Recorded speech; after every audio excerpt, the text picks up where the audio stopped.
Selamat pagi teman-teman, salam sehat untuk kita semuanya dan selamat pagi untuk Bapak dosen pengampu mata kuliah Antropologi Agama, Pak Iqbal. Salam sehat Pak. Di sini saya Erika Brupinem akan memperkenalkan anggota kelompok 2, yakni saya sendiri Erika Brupinem, teman saya Riris Ernawati Brumanjora, Mona Ratu Munte, dan Daud Asian Harahap. Apa sih yang akan menjadi tema kita hari ini? Di sini kami akan membawakan tentang pandangan Emil Durkheim tentang totemisme. Jadi kami hanya memfokuskan tentang pandangan tokoh sosiologi yaitu bernama Emil Durkheim tentang menurut pandangannya tentang totemisme. Di sini Yang pertama itu, apa itu totemisme menurut pandangan Emil Durkheim? Yang pertama kita harus mengetahui dulu biografi beliau.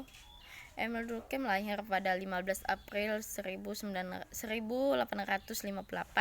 di Prancis dan beliau wafat juga di Prancis pada tanggal 15 November 1917. Jadi beliau mengatakan bahwa totemisme itu adalah suatu realitas yang berfungsi sebagai simbol akan keberadaannya sesuatu yang dianggap sakral. Dalam perspektif Durkheim, sebagaimana yang telah dijelaskan oleh Daniel L. Falls, totemisme itu bukanlah sesuatu yang dipuja. Objek pemujaan yang sesungguhnya adalah sesuatu yang sakral yang berada di balik dari totemisme tersebut. Durkheim mengambil kesimpulan bahwa inti dari totemisme itu adalah suatu kebutuhan masyarakat, terutama kebutuhan untuk menjaga keutuhan sebuah klan. Totemisme sengaja dibuat oleh lokal genius untuk menjaga beberapa kebutuhan sosial yang harus diutamakan di atas kepentingan pribadi sendiri.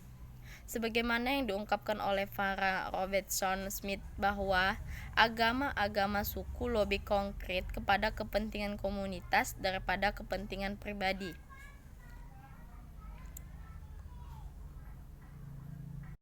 Baiklah kawan-kawan, di sini saya akan menjelaskan tentang poin-poin totemisme. Poin yang pertama yaitu teori yang dikemukakan Durkheim tentang agama dilandaskan pada hasil penelitian antropologi terhadap kehidupan masyarakat primitif aborigin di benua Australia. Poin yang kedua yaitu Durkheim mengamati bahwa dalam masyarakat primitif setiap binatang yang bukan totem boleh diburu dan dimakan karena binatang tersebut termasuk yang profan. Sebaliknya, binatang yang dijadikan sebagai totem adalah bagian sakral bagi seluruh anggota klan dan tentu saja terlarang bagi seluruh anggota klan untuk membunuh dan memakannya, kecuali untuk dijadikan sebagai korban atau sebagai sesajian dalam upacara-upacara keagamaan. Poin yang ketiga yaitu Durkheim menyatakan bila diamati sepintas lalu, totemisme ini tidak lebih dari bentuk keyakinan agama atau sekedar tipe lain dari agama yang selama ini kita ketahui sebagai bentuk pemujaan terhadap binatang atau tumbuhan tertentu. Tetapi jika dicermati secara teliti, maka yang akan muncul adalah sesuatu yang sama sekali berbeda. Artinya, para penganut kepercayaan totem tersebut sebenarnya tidaklah sedang memuja seekor binatang atau tumbuhan yang ukirannya ada di tengah-tengah mereka. Akan tetapi, mereka memuja suatu kekuatan yang anonim dan impersonal yang dapat ditemukan dalam binatang-binatang tersebut, namun tidak dapat disamakan dengannya binatang tersebut.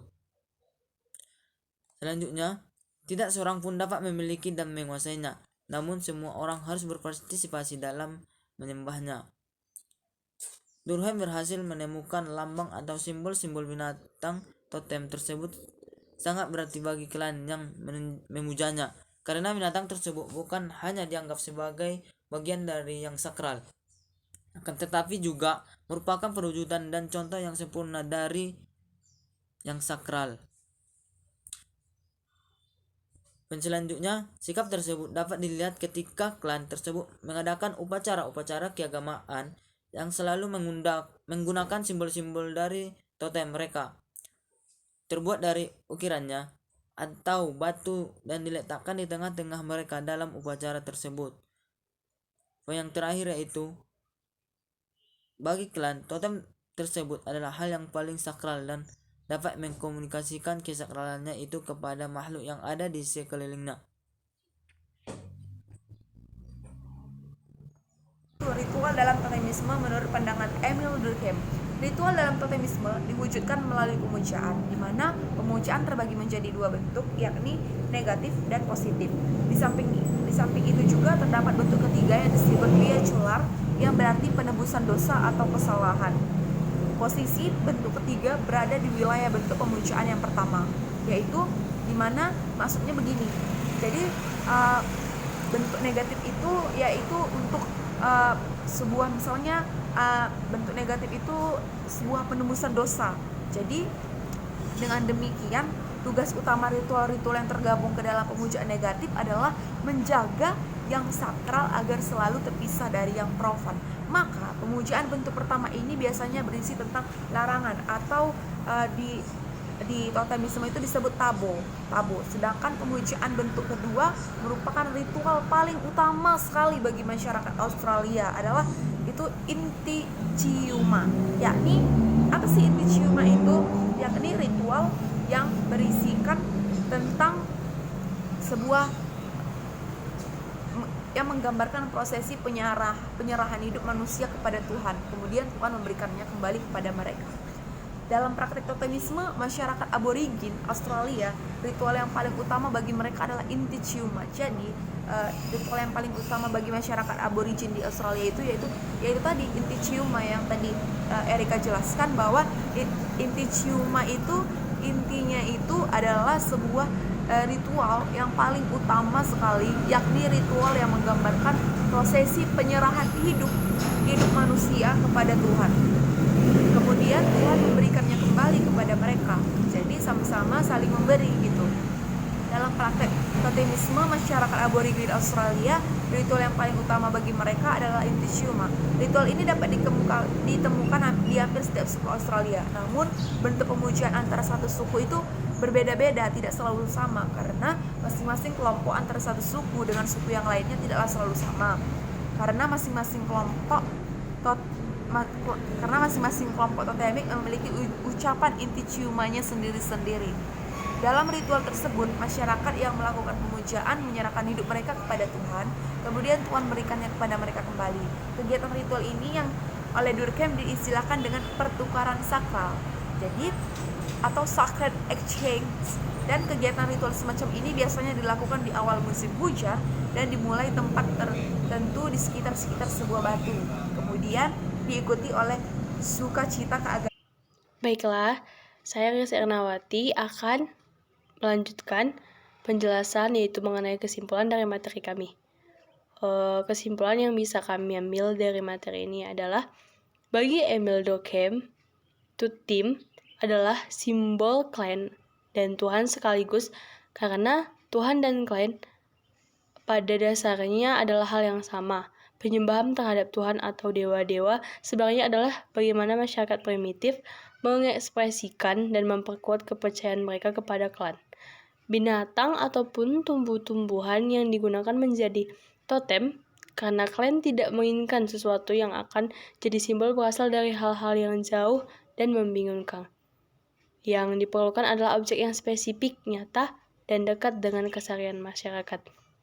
Jadi kesimpulannya yang lebih jelas itu bisa saya jelaskan, di mana Emil Durkheim itu mengambil totem ataupun contoh yang bisa dibuat untuk pengekspresian kepercayaan individu ataupun kelompok itu terhadap satu objek. Objek itu bisa diambil dalam kehidupan sehari-hari supaya itu bersifat nyata, spesifik, dan tidak membingungkan masyarakat tersebut. Seperti itu.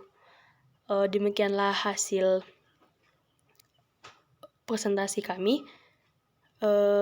Jika ada perkataan ataupun materi yang kurang baik ataupun kurang berkenan, silakan teman-teman kelompok yang lain akan memberikan kami saran ataupun masukan supaya materi yang kami sampaikan ini